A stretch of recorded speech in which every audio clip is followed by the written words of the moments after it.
foi realizado um esforço financeiro muito importante no âmbito da extensão do cabo de fibra óptica ao Grupo Ocidental. O que se espera é que uma infraestrutura que custou tanto dinheiro e possui um potencial tão elevado seja devidamente rentabilizada.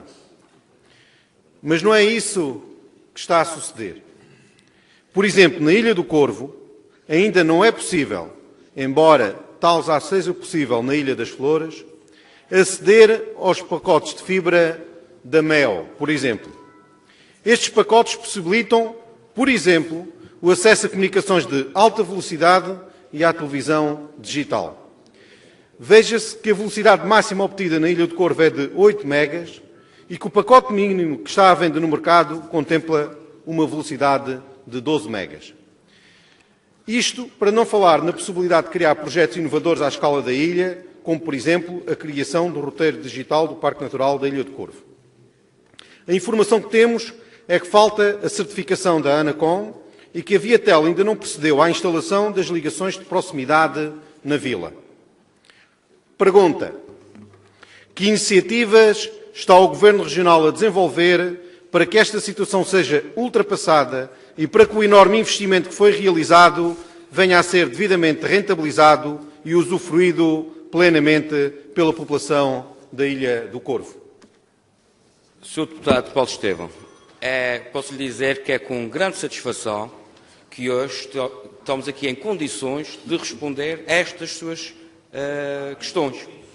E é com satisfação porque, graças a um investimento comparticipado, com fundos disponibilizados pelo Governo dos Açores, que a região tem a cobertura integral do anel de fibra óptica.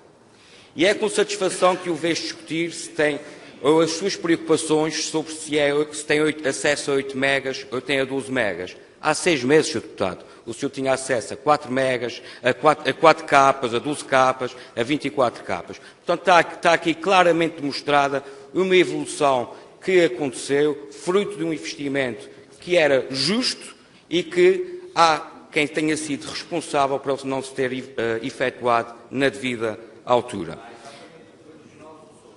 E são as questões que o Sr. Deputado colocou, enquadram-se naquilo que é a instalação das redes de nova geração.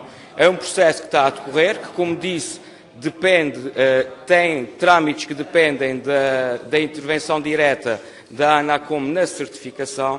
A informação que nós temos é que o processo está a decorrer com normalidade e que o Corvo terá acesso à infraestrutura e aos serviços das redes de nova geração dentro dos timings que estão estipulados. O Governo dos Açores, como sabe, tem uma agenda digital e tecnológica para a região que tem como principais objetivos criar inovação, criar valor nos produtos que temos na região, resolver efetivamente desafios ao nível social e potenciar o desenvolvimento económico da região. Hoje nós temos uma infraestrutura que assim o permite. E se há setor em que os custos de contextos podem ser eliminados, é efetivamente o setor da tecnologia. E esta é uma aposta muito clara, muito determinada do Governo dos Açores, que está claramente materializada na medida 17, na medida 22 e na medida 18 da Agenda Digital e Tecnológica para a região.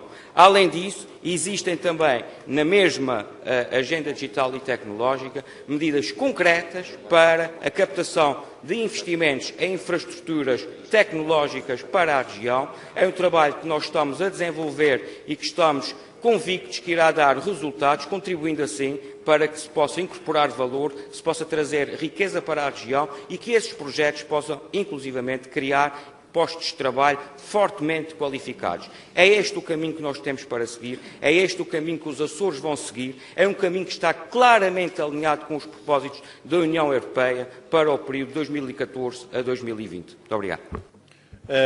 Eu fiz uma pergunta muito concreta. A instalação está criada, a extensão foi realizada. Pronto.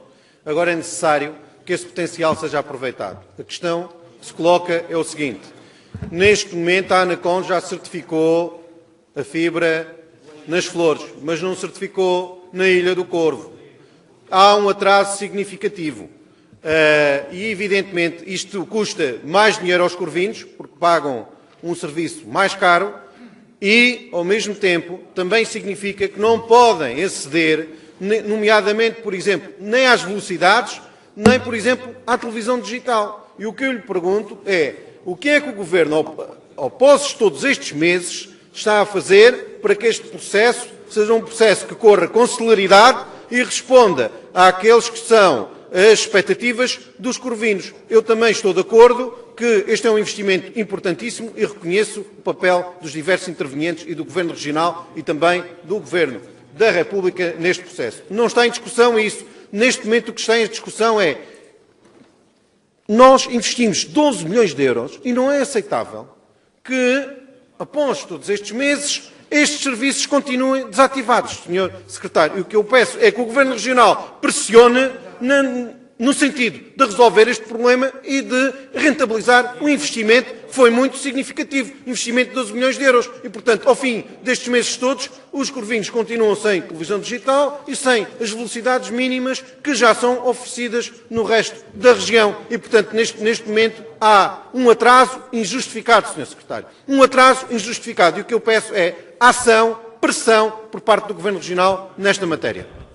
Sr. Deputado Paulo Estevão, eu provavelmente não fui suficientemente claro na minha resposta, por isso, ou então o Sr. Deputado não estava devidamente atento à minha resposta, porque eu respondi-lhe àquilo que o senhor disse. Isto é um processo que nós temos vindo a acompanhar, quer junto da entidade que é proprietária do cabo, quer junto da ANACOM. E, como lhe disse, a informação que nós temos é que os prazos de implementação para os serviços de acesso à televisão digital estão a decorrer dentro da normalidade e que o processo vai decorrer dentro da normalidade, cumprindo os prazos que estavam estipulados. Obrigado. Em alguns meios fala-se na possibilidade do Cruzeiro das Ilhas passar a assegurar, nos meses de julho e de agosto, o transporte de passageiros entre as Ilhas das Flores e do Corvo.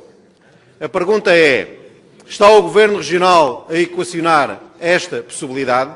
Sr. Deputado Paulo Estevão, em relação à questão objetiva que coloca, há que reconhecer aqui que a Ariel trouxe uma qualidade significativa ao transporte marítimo de passageiros entre as ilhas do Grupo Ocidental. Mas também temos que reconhecer que, antes de evoluirmos para outras soluções, devemos executar o potencial que a solução que temos implementada tem. Eu acho que existe aqui uma clara margem de manobra para potenciarmos a utilização dos meios que existem atualmente no Grupo Ocidental, sem que haja a necessidade de introduzir qualquer outro elemento no circuito. Muito obrigado. Há mais de um ano que a estrada de acesso ao Caldeirão, no troço que antecede a zona do Portão, que o Sr. Secretário Vítor Fraga conhece tão bem como eu, logo à saída do Vila do Corvo, está parcialmente inutilizada. De facto, há vários meses que só se utiliza uma parte da faixa. Entretanto, a situação tem vindo a degradar-se ao longo do inverno. Existe uma clara preocupação de segurança em relação ao estado deste troço da via. Do ponto de vista económico, ela também é vital, uma vez que constitui o único acesso às pastagens.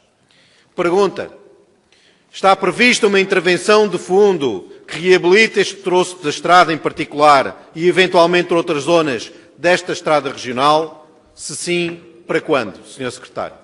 Sr. Deputado Paulo Estevão, é verdade aquilo que disse, é uma situação que nos preocupa. Como o Sr. Deputado também bem sabe, já houve a deslocação ao Corvo de vários técnicos, nomeadamente do LEREC, para avaliar a situação, porque a solução técnica para resolver aquele desmoronamento que aconteceu não é fácil e está a ser desenvolvido um novo projeto que visa solucionar de uma forma definitiva. Havia soluções temporárias que se podiam implementar, mas que nada nos garantia que no curto prazo não voltasse a acontecer, não só na zona específica onde houve aquela trocada, mas em toda a sua extensão. E aquilo que se está a fazer é desenvolver um projeto técnico com vista a encontrar uma solução definitiva para aquela zona da estrada de acesso ao Caldeirão. A única coisa que lhe solicito é se pode adiantar uma data para o início desta intervenção, que é muito necessária e em causa está a segurança das pessoas na Ilha de Corvo. Sr. Deputado Paulo Estevão, aquilo que está previsto é que a obra arranque de forma a ser desenvolvida durante o verão.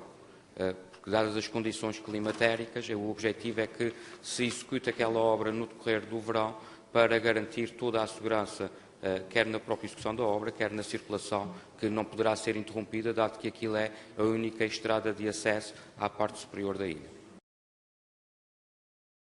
Eu acredito numa região sem centralismos.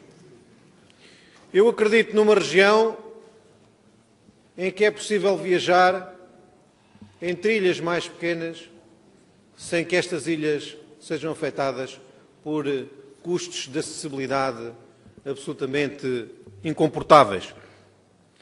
Eu acredito numa região em que todos os açorianos, onde quer que vivam, sejam iguais e tenham condições de vida, condições de deslocação semelhantes. E não é isso que está a acontecer na nossa região. Não é isso que está a acontecer nos Açores, no âmbito das ligações aéreas. E dou-vos um exemplo. Eu tenho aqui na mão uma passagem aérea entre a Ilha do Corvo e a Ilha Graciosa. Esta viagem custou 277 euros. 277 euros. E, meus senhores, e não acaba aqui a despesa de quem se quer deslocar de uma ilha de pequena dimensão para outra ilha de pequena dimensão. De uma ilha da coesão para outra ilha da coesão. Não acaba aqui. Porque como as ligações não permitem que essa ligação seja direta e seja no próprio dia, seja efetuada no próprio dia, a este preço, 277 euros, temos que acrescentar a estadia, a dormida, 2, para cá e para lá, e mais a alimentação. E, portanto, meus senhores, isto é um exemplo, há vários. Quem se quer deslocar entre ilhas pequenas tem uma despesa à partida de quase 300 euros no bilhete, que tem que juntar mais a estadia no hotel ou na residencial e mais a alimentação. É absolutamente incomportável. E não é esta a região, não é esta uma região justa em que estas ilhas e a comunicação entre açorianos de ilhas mais pequenas, de mais reduzida dimensão, fica impossibilitada na prática. Portanto, esta é uma questão que levanto e a questão que coloco ao Sr. Secretário Regional é o que é que está a pensar fazer para resolver esta situação. Esta situação tem que ser resolvida e, de facto, não podemos olhar apenas para as ligações entre as grandes ilhas ou as maiores ilhas com as mais pequenas. Temos que pensar que também os açorianos que vivem na Graciosa, em Santa Maria, ou que vivem na Ilha de São Jorge ou no Corvo, também têm que comunicar uns com os outros e não podem ser esmagados por preços deste tipo. Sr. Deputado Paulo Estevão, o Governo dos Açores tem vindo ao longo dos anos a desenvolver o transporte aéreo na região, tentando dotar não só de fatores de qualidade elevada, que hoje são reconhecidos por todos, mas também tornar esse transporte atrativo, nomeadamente na sua componente preço. Como também é público, está a decorrer um trabalho de revisão das obrigações de serviço público para o transporte aéreo interilhas, que contempla algumas das suas preocupações. E um dos objetivos da revisão das obrigações de serviço público para o transporte aéreo interilhas passa por, dentro daquilo que for possível, reduzirmos o custo da acessibilidade. Aquilo que o Sr. Deputado diz é verdade, há custos acrescidos na deslocação para algumas ilhas, no entanto, é preciso perceber quais são os fluxos de tráfego que nós temos e qual é a predominância desses fluxos de tráfego. E a esse nível tem sido feito, ao longo dos anos, um trabalho meritório, de grande empenhamento e com resultados visíveis que levaram à redução das tarifas aéreas nessas ligações. Não se trata de dar prioridade nas ligações a ilhas de maior ou de menor dimensão, trata-se sim de ter aqui fatores que beneficiam o maior número de pessoas, na perspectiva em que os fluxos de tráfego têm determinadas direcionalidades. No âmbito da revisão das obrigações de serviço público, aquilo que se pretende é atenuar toda esta situação e garantir o mais possível a conectividade entre todas as ilhas da região para evitar situações como a que referiu, que para se deslocar de uma ilha para outra implica a pernoita numa terceira ilha. Portanto, este é um objetivo que nós estamos a trabalhar, é algo que nos preocupa, é algo que é um dos nossos objetivos. Agora, também temos que ter consciência que qualquer solução que se implemente está sempre condicionada aos meios que nós temos disponíveis e às restrições operacionais que existem para uma operação ao nível do tráfego aéreo. A Ilha do Corvo possui 3 ligações aéreas semanais com o exterior, às segundas, às quartas e às sextas-feiras. A ligação de sexta-feira deixou de permitir a ligação entre Lisboa e o Corvo. Quem se quer deslocar à Ilha do Corvo no fim de semana tem de sair de Lisboa na quinta-feira anterior. Isto acarreta vários inconvenientes, nomeadamente a perda de dias de trabalho e um acréscimo ao custo da viagem que passou a somar as despesas relacionadas com a dormida e a alimentação numa outra ilha que serve de escala. A questão aqui é a seguinte, é que isto já foi assim. Portanto, há aqui uma regressão em relação às condições que existiam nesta ligação aérea. E isto acarreta um conjunto de despesas acrescidas para os corvinos. Porque é evidente e muitas vezes até impossibilita, na medida em que têm que perder a sexta-feira e uma parte da quinta-feira em termos de dias de trabalho. E, portanto, eu considero que este é o tipo de situações que depois não pode estar o Governo Regional a chorar que há desertificação nas ilhas mais pequenas. Quando são criadas este tipo de situações e quando, aqui, nesta situação, de forma específica, existe uma regressão. É porque já existia a possibilidade de estabelecer a ligação no mesmo dia entre Lisboa e Ilha do Corvo. E essa situação que existia deixou de existir. Portanto, há uma regressão do ponto de vista desta situação com este Governo Regional de forma específica, porque com o anterior Governo Regional esta ligação era possível. E, portanto, a pergunta é se, de facto, o Governo assume aqui que esta situação será alterada. Sr. Deputado Paulo Estevão, como eu lhe disse, o nosso objetivo, e no âmbito da revisão das obrigações de serviço público, é conseguir que haja essas ligações para todas as ilhas, não especificamente para o Corvo, mas para todas as ilhas. Isto sempre dentro daquilo que são os parâmetros operacionais possíveis. E desde que operacionalmente essa operação seja viável, não há razão nenhuma para que ela não aconteça, antes pelo contrário, porque um dos nossos objetivos é precisamente garantir maior mobilidade, maiores acessibilidades a todos os açorianos, dentro daquilo que é operacionalmente possível. E tudo aquilo que tivermos que fazer em termos de correções para que a situação seja concretizada, iremos fazer naturalmente. A descarga de mercadorias no Porto da Casa, na Ilha do Corvo, não está a ser realizada nas melhores condições de segurança.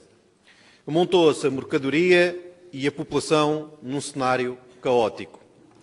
Para além disso, esta situação cria vários inconvenientes aos particulares e às diversas instituições, uma vez que é necessário parar toda a atividade que se esteja a realizar para acudir ao desembarque de mercadorias ou então providenciar a deslocação de funcionários fora do horário laboral.